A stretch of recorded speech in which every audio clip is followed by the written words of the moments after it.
Welcome everyone. You're with me, Lorraine Chai, on First Impression. Today we'll be looking in mastering public speaking. How many of you out there fear the art of public speaking or speaking on stage? I, for one, used to be that person where I was an extreme introvert and you would not get a word out of me. Like, mom even tried to put me on a radio advert. So, with me voicing one of the ads. And I was so fearful that I didn't want to portray myself emotionally properly because I was so scared of being judged. How many of you out there are in the same boat where in order to grow more, you would have to improve yourself in terms of public speaking, how you interact with your clients, how do you interact with prospects and potential business partners, how do you create that first impression. Now I'm going to talk about certain skills that you can develop or use or do for yourselves even if you don't have a coach for yourself. Now, I come from a background as a performer. I've learned the art of speaking. I even tried to go for Toastmasters, but that didn't work because there was always a group of people that wanted to speak better and that was more, had more confidence than I. And being a introvert, it takes a lot of effort to go, can you give me a shot and listen to me? That took a lot of guts during that time. So from my background of learning from one of the top jazz singers in Australia, learning from a one of the greatest classical singers here, and learning how to project and how to be seen and heard. I've learned all the art of acting as well. These are certain tips that I teach my own students in a professional manner that will apply for someone to speak on stage, be it on camera, be it on stage, be it in person, be it on, presenting towards a room full of people so that you are heard. For me, when I speak, I would rather not hold a microphone. I like to speak where people are heard. Sometimes when we don't work on the right settings on a microphone, it's really hard to hear. Other times people think that's not such a big issue, but in actual fact, if you study the human beings properly, we need to be able to hear sound clear without any distractions, be it the vibration of a sound, be it, it's not about singing or performance, it's about speaking, and you want your clients or potential people that you work with to hear every single thing that you want to speak out. So the first thing you need to do is when you speak to a person is be clear. Speak with a bigger effort. So if you're someone that is soft spoken, speak with a bigger effort. Have your voice heard, which means over pronouncing. And the same thing if you're doing things on camera, it's over pronouncing your words so that people can hear you clearer. Now, try and read something where you're over pronouncing things and just working on those muscles here, the jaw muscles and the movement of the mouth is getting used to that shape. It will feel weird, and just like singing, like practicing singing or practicing speaking, it takes time. So practice, practice, practice to get it better. So first thing you can do is reading a script, reading a book, but make it clear where you're overpronouncing certain words.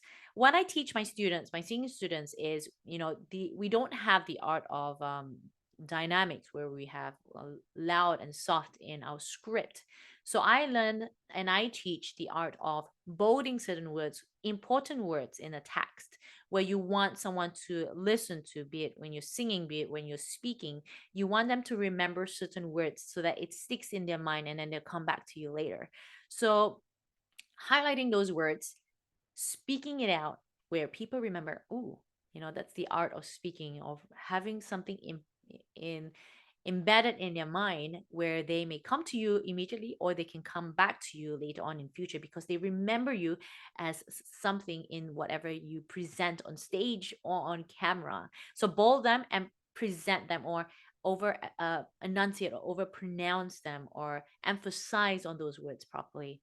If you notice the way that I speak, I am looking at it from a how I teach my students.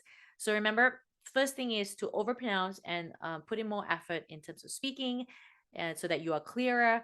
And the next thing is to bold words so that you can read them and emphasize on important words. See important words and what words you want to stick out for your clients to remember you by. Next is, if you are a fast speaker, to slow down. It's okay to slow certain words, but change the speed of how you speak.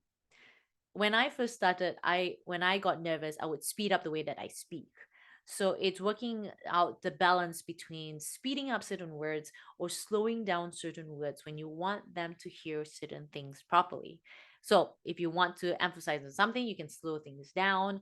And by all means, if you want to speak fast, make it clear. So overpronouncing your words helps, especially when you are speaking fast. Now, with the camera, the same thing. Speak clearly because you want people to understand. If you have a strong accent, the same thing applies. When you overpronounce words, people hear it better. There's a couple of Australians here who are public speakers. They have this strong Australian accent. Now, as a foreigner, when I came into Australia, it was very difficult for me to understand the Australian accent. And if you're trying to get international clients, you need to be able to tone down that accent, that strong native accent, so that it's bearable to listen to, which means that, like I said, the overpronouncing of words help. So overpronounce your words no matter what kind of accent you have, just so that your clients, people that you interact with, can understand you by the way you pronounce words compared to the accent that they hear. It will also help when you are in a noisy setting where when you pronounce your words, overpronounce it, people can read your lips to understand something. So, very simple tips. Projection. Let's look into projection, right? With projection with your voice, when the way that I train my singers is you practice it from a room perspective where you are on one end of the room and you're trying to throw your voice over to the other end of the room, where that is where your clients are and that's where you are. Put yourself at the opposite end of the room where you want to be able to hear yourself clearly. So have it where your voice projects out rather than downwards. In the singing situation, if you notice, when people, the choir, have their books, they don't have the books in front of their face because it stops the projection of the voice. You want your voice to throw out. So when you're on stage, look at your audience, throw your voice out. Even if you have a microphone, we need to test the level of the microphone so that you're not screaming or being too loud or too soft. So interact with your clients, speak to them, throw your voice at them, not yelling at them, but throwing your voice in a strong, confident manner. How you perceive yourself as confident. That's the thing. When you overpronounce your words, when you speak to people slowly in a certain tone, it portrays yourself as this confident person.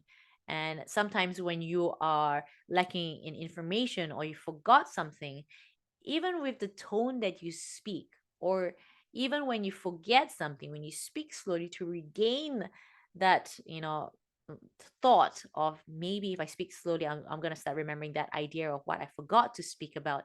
It helps that process.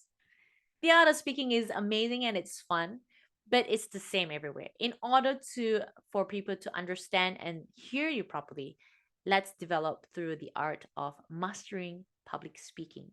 I hope that was good tips.